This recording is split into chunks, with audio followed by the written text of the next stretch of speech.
Hey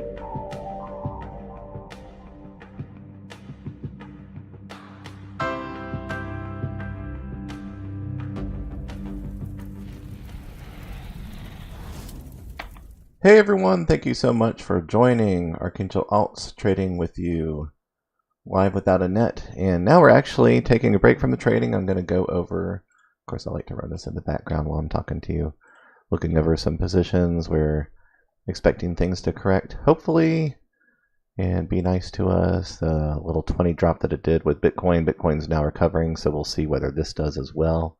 This is one of those things where it goes hard down, but it doesn't come up as much. So while we're trading, I kind of look over different topics that are things that people want to learn. So I want to go ahead and do a video for you that's just part of the basic tutorials on things. Teach you just a brief little bit about support and resistance, something that you'll look for time and time again. And with coins doing a lot of the crazy movement that they've been doing, is not exactly the easiest to draw a visual from that. So I'm going to use some of the pages that I found just from a basic Google search. And so I'm going to have those linked so that you can see them in the video. So I just did a basic, what is support and resistance in stock trading. It actually helped fill in the question for me. And so this is the Google search page. I'll put that in there. But Investopedia, thank you for providing this. Have it in the links so that you can find it easily. So I found this was a better explanation, in my personal opinion, than the wiki. But I'll start with this, since it, if you have no idea what it's talking about, then it'll be more complicated than when you are happier with the other explanations that follow. So, support versus resistance. A support level is a level where the price tends to find support as it falls. So price is going down, it finds support when it falls. This means that the price is more likely to bounce off this level rather than break through it. So it comes down, it's more likely to stop there than it is to just keep going down, which is ironically what just didn't happen on the exchange. However, once the price has breached this level by an amount exceeding some noise, it is likely to continue falling until meeting another support level. A resistance level is the opposite of a support level. It is where the price tends to find resistance as it rises. So it doesn't rise above a certain amount. Until what?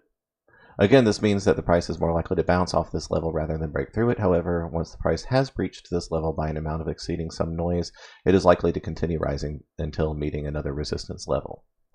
Reactive versus proactive support and resistance. So you can read the wiki if you're wanting to go into more detail. This is the one that I think is the most helpful. Very basic stuff. So support and resistance. You'll hear technical analysts talk about the ongoing battle between bulls and bears, or the struggle between buyers' demand and sellers' supply. So you've heard, supply side economics, supply and demand in economics. And so, your buyers are demanding a price. They want to get it as low as possible. Your sellers are providing that because they've already bought it and they're looking to sell somebody for as high a price as possible. So you're looking for a resolution between those two. And in our case, the value is brought by more than just the dollar value alone and feelings and bot trading. There's other factors.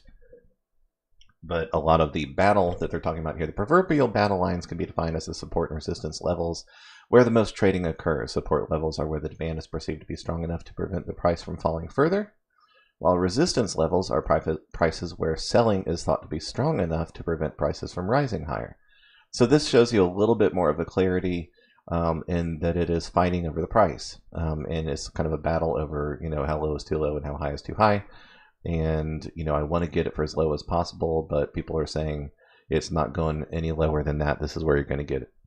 And that tends to happen through psychological things, which they describe very well. Why does this happen? Support and resistance levels are psychologically important levels where a lot of buyers and or sellers are willing to trade the stock or coins. When the trend lines are broken, the market psychology shifts and new levels of support and resistance are established. All very true. Round numbers tend to be indicators of when those things break out, and that is also very true. It gives a significant signal when Bitcoin hits 39.50. If it breaches that and goes lower, then it goes lower faster. That's what happened, unfortunately, while we were working on the last chunk of stuff. So we're hoping that that will reverse, and the sooner the better, because the market tends to lose liquidity as it loses volume, and if both of those are happening, then we have a tougher time with holds. I try to pick things that will always hold over time to a higher value than where we're going in, so the average works in our favor. That's kind of the idea. But one of the things that I think is challenging here is people don't just respond emotionally, but they also will pre-plan places that they want to buy in and sell using limit orders. The majority of the market is doing limit orders. So in pump and dumps, where they do market buys and sells, the market is not providing the liquidity that's needed for that. So you really don't know exactly what level you're going to go in. You're probably going to be satisfying some of the harder sell positions that are just above that. So the visual here, I think, is a good example. This is a support line. Every time it gets down here, it doesn't seem to go beyond there, maybe a tiny bit there. But once it bounces off that and breaks through, this is the resistance level. Every time it gets up here, it tends to break back down, and it doesn't go beyond that point.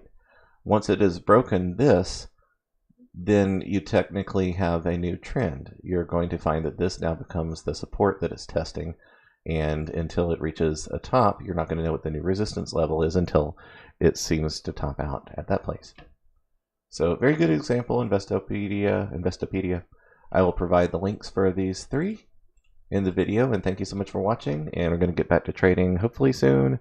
I'm just kind of right now waiting out the lower 24-hour volume on Bitcoin, which currently is 87 million.